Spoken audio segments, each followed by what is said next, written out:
Hey guys, welcome back to TheFlowerFanatic. It's super hot again. We're gonna have a full week of about 100-degree weather.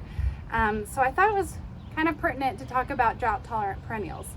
I have been able to learn about what drought tolerant perennials I have in my yard with this weather. We are probably experiencing the worst drought we've experienced in a long time. And I was kind of stressing, but then I realized, no, some of these plants are really tough and hardy. And if you live in a drier climate like me and in a drought, these are some of the plants that you should plant and that are thriving in my weather despite this drought. I have used some of my hose to water them, but I'm going to talk about this first one, and it's called lamb's ear. Oh, there's hornets. I'm very allergic to hornets. Of course this hornet wants to, we're friends, right? Okay. Anyways, let's talk about this lamb's ear. It is it's thriving. So I planted this year and it's spread a ton. So when I bought it, it was about this big and this wide, and it's doing amazing. It's been in the full sun from morning till night. It has this really soft, fine textured leaf.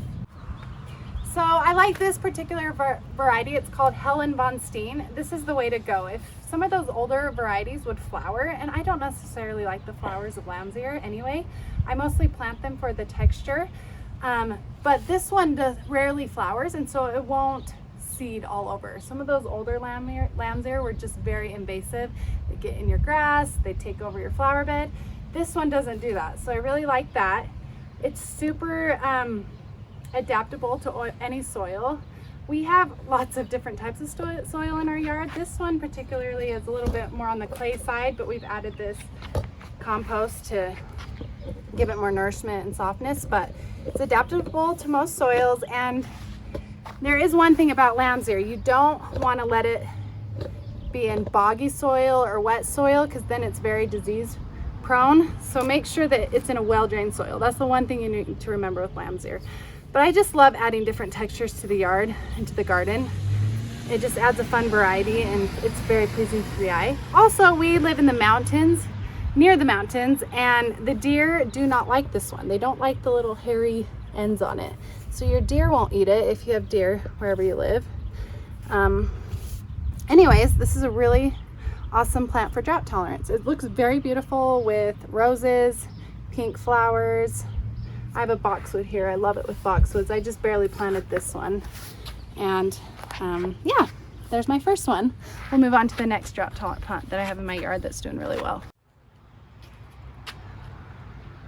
The next flower I wanted to highlight was this beautiful hollyhock. Hollyhocks are the epitome of a cottage garden. That's just my opinion. I love this flower because it is super drought tolerant. It gives it some height. If you're needing something that is a little bit taller in the garden, you can put it behind roses. They're very beautiful with roses. This is a first-year plant, so I just planted this year, and look how big it's gotten. It was about 6 inches off the ground when I planted it, and now it is just flourishing. It has grown so fast, so quickly, and there are so many buds. And they bloom at different times. So I had some blooms about 2 weeks ago, and I'm getting new ones. So they bloom for a long time, for probably over the course of a month to two. I guess it depends on where you live and your climate, but like I said, it's most tolerant of any type of soil. They are a biennial, which means they only bloom every other year, but the seeds, so right here, you see this seed pod right here, these ones already bloomed, they will fall, and they'll reseed themselves and grow. So then you get hollyhocks every year usually. Obviously I don't have very much space right here, so I'm gonna have to divide them and maintain them, but they do like the sun. They handle the sun, and once they're established, they really don't need very much water. And the bees love them, the butterflies love them, and who wouldn't love a hollyhock? They're the funnest plant. They're so beautiful. They're a little bit on the wild side, and I like things to be a little bit more wild. And once they are established, you really don't have to do very much. So plant a hollyhock. There really is nothing quite like a hollyhock.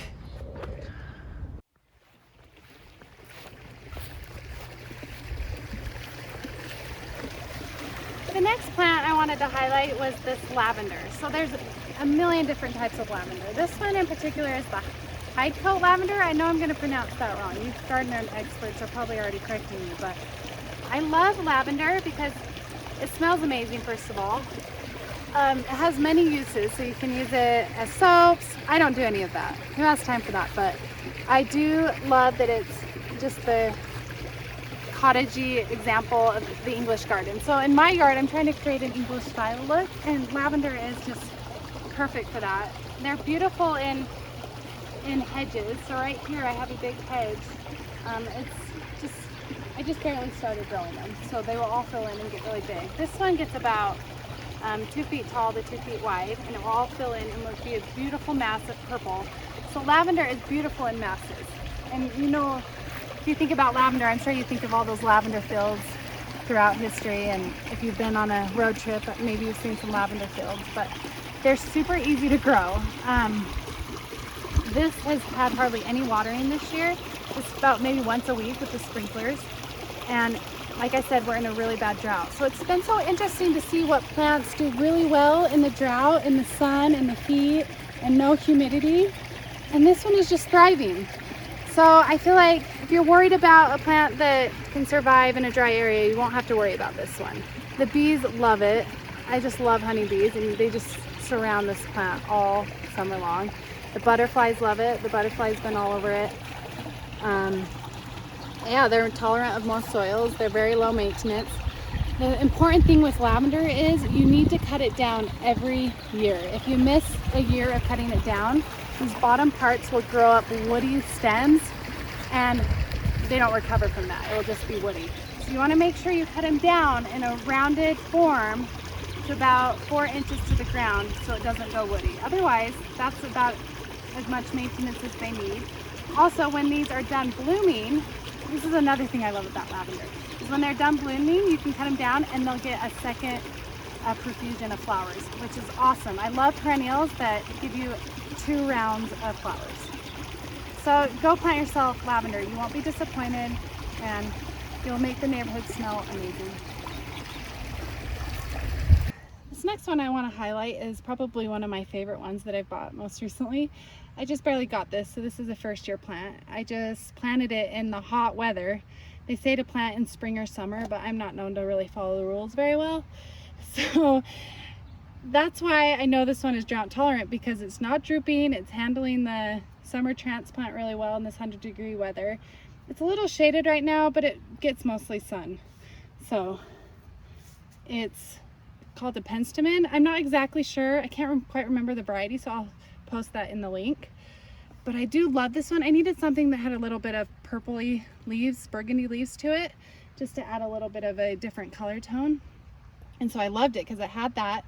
This one will get about 3 feet tall, so it'll fill in this whole space. I have a few weeds here that I still need to get to. I'll eventually get to those, but it's doing amazing. It doesn't need a ton of water. I watered it today, but this corner doesn't get a lot of water. My sprinklers don't really hit it, so I hand water it a little bit.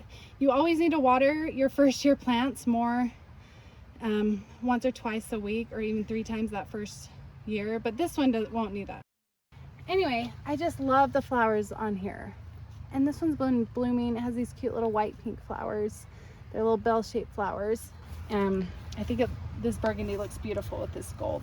It pairs really well with this creeping Jenny. It has a little dirt over it because I splashed some water, but this will wash off. The last one that I want to highlight is this Powys Castle Artemisia. There's different types of Artemisia, but I like this Powys Castle because it's a little bit more feathery, it gets a little bigger, and it really spreads.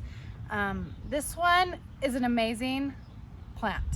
It's probably the most, I would say, sun tolerant of all of them, and it grows so fast. This is the first year that I've planted it, and it was just a little 6-inch by 6-inch pot, and it's grown this much in about 2 months. So if you're wanting something that fills in quickly, that loves the sun, there is one thing you got to worry about Artemisia though, is you cannot plant it in soil that doesn't drain very well, so it needs well draining soil. But as far as anything else, the type of soil, it doesn't really matter. It's not picky.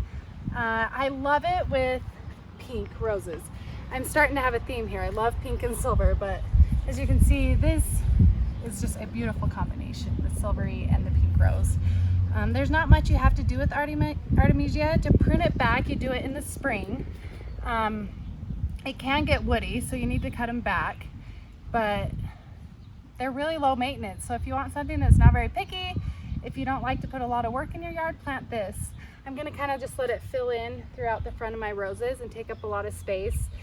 They're very beautiful with purple flowers also, and pink and yellow. Anyway, there's not much more to say about this plant except for that it's really awesome.